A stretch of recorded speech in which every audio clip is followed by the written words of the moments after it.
High, welcome to my mini blog. आज Saturday आहे म्हणजे सुट्टीचा दिवस, निवांत दिवस होता. नाश्त्यासाठी मेंदू वडे आणले होते, ते खाल्ले आणि लगेचच बाबूला आंघोळ घातली आणि त्याला छान तयार केलं. दुपारी बाबू झोपला आणि 1-1.5 तासाच्या कामासाठी मला बाहेर जायचं होतं. काम महत्वाचं होतं त्यामुळे बाहेर पडले.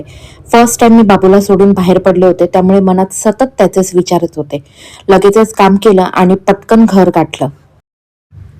मावशी बाबूला भरवत होत्या तोपर्यंत मी रात्रीच्या जेवणाची सुरुवात केली. त्या असेपर्यंत मी मोस्टली रात्रीचं जेवण आवरून घेते.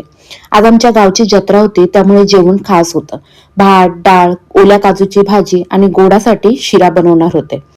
मी जेवणाला सुरुवातच केली आणि बाबू सुद्धा सतत आतमध्ये यायला लागला. त्याला बघायचं होतं की मम्मा काय करत असते. काल मार्केटमधून हे ओले काजू आणले होते. त्यांची सालं काढण्यासाठी मी मस्त पाण्यातून एक उकळी काढणार होते. ते होतंय तोपर्यंत म्हटलं शिरा बनवून घ्यावा. मस्त रवा तुपामध्ये भाजला, त्यामध्ये ड्रायफ्रुट्स टाकले आणि तेही मस्त भाजून घेतले. रव्याला गोल्डन रंग आला त्यावेळी त्याच्यामध्ये गरम केलेलं हे पाणी टाकलं आणि त्याला सेट होण्यासाठी ठेवलं. रवा घट्ट झाला की त्याच्यामध्ये साखर आणि वेलची पूड टाकायचे आणि पुन्हा एकदा सेट होण्यासाठी ठेवायचं. तोपर्यंत काजूला पण उकळी आली होती आणि अशा पद्धतीने त्याची सालं काढून घेतली. कुकरमध्ये मस्त तेल टाकून त्यामध्ये जिरं, कढीपत्ता, आलं लसूणची पेस्ट आणि आपला जो काळा मसाला असतो तो टाकला. तो छान परतून घेतला.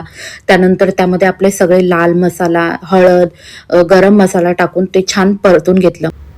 मसाल्याला छान तेल सुटलं. त्यानंतर त्यात हे सोललेले काजू टाकले, ते छान परतून घेतले. हवं तेवढं पाणी टाकलं आणि कुकर लावून घेतला. 3 शिट्ट्या काढल्या आणि काजूची भाजी रेडी. जेवण झालं. त्यानंतर बाबूसोबत थोडं खेळत होते. सगळी खेळणी बाजूला टाकली आणि त्याला माझ्या पाण्याच्या बॉटलशीच खेळायचं होतं. जवळजवळ 15-20 मिनिटं झाले तो त्याच्याबरोबर खेळतच होता. रात्री आम्ही जेवून घेतलं, बाबूला भरवलं, त्यानंतर किचन मस्त क्लीन केलं. तर असा होता माझा आजचा दिवस. भेटूया नेक्स्ट व्हिडिओमध्ये. बाय.